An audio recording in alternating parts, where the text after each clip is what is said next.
ladies and gentlemen, and welcome back to the documentary channel. I'm your host, Matthew. And I'm Sufyan. And today we have a rather special documentary on the Murloc people, who were a race that inhabited Australia from 1212 to 1874. Now these Murlocs were beautiful creatures. They were very short, like half the size of a human, and they were lizard-like. They had hunched backs and webbed feet, so they were actually able to live underwater as well as on land. Also, these Murlocs came in a variety of different colors and patterns. Now, they had a lifespan that ranged from 40 to 45 years, and they were considered adults at the age of 14. Now, when they first arrived in populated Australia, they had no sort of government. They were just like any other wild animal, except for the fact that they could speak.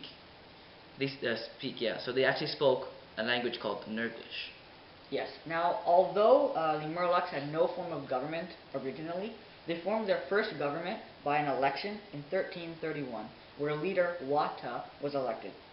And now, in his 5-year term, he did many great things, but most notably of which, he created peace treaties as well as trade routes with the English and the Chinese, which proved valuable allies until the War of 1385. 54 years later, after the death of the great Wata, the English broke the agreement and attacked the Murlocs. Now they attacked them because they wanted the Murloc skin, which, like I mentioned, is very valuable and very beautiful. And they also wanted to expand and populate Australia for its resources. Now this caused the English and the Murlocs to go to war. Now during this period of time, the Murlocs actually had an alliance with the Chinese, and they had requested aid several times. However, the Chinese had never responded. Luckily for the Murlocs, the great Yan was the leader, and he was a tremendous warrior. He led the Murloc troops to victory. The Battle of Catan, which was a major turning point during this war, had resulted in the Murlocs to claim victory. Shortly after the victory, the great Yan had passed away due to severe injuries. Now, a fourth major point in Murloc history is the election of the great Sam in 1479. Now, this was a major point in history because previous to his election, all other leaders had been on the libertarian side of things. However, there had been an increase in crime rates, and thus people wanted a crackdown on criminals, and people voted for more authoritarian parties. Also, previously, it was a socialist state.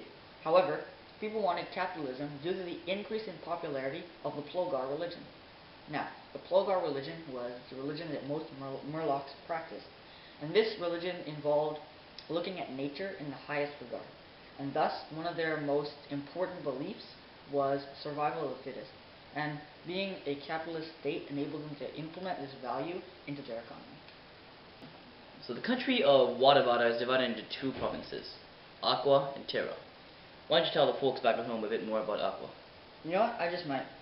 Aqua, because it is located underwater, can only export food products. And so some of these include, fish, shrimp, sharks, anything really that lives underwater that the Murlocs can eat. But other than that, there aren't any resources located in Aqua.